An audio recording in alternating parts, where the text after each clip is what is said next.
அதர்மத்தை அடியோடு தியாகம் செய்து தர்ம நிலையை எட்டாத வரையில் அந்த ஆன்மாக்களின் பிறப்பெடுத்து மரணிக்கும் பணி தொடரும்.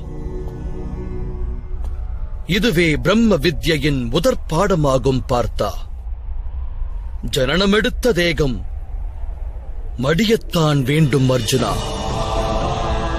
அதோடு மடியும் யாவரும் அவனியில் அவசியம் மீண்டும் பிறப்பெடுப்பார்கள். இந்த மகா ஞானத்தையே சாங்கிய யோகம் என்பார்கள்.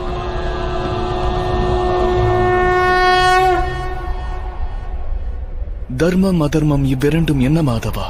எந்த மார்க்கத்தினில் மனிதன் தன்னையே ஆத்ம ரூபமாய் காண்கின்றானோ, பரமாத்மாவின் அங்கமென தன்னுடைய ரூபத்தை அறிகின்றானோ, அத்தகையதொரு மார்க்கமே தர்மம் என்றாகிறது.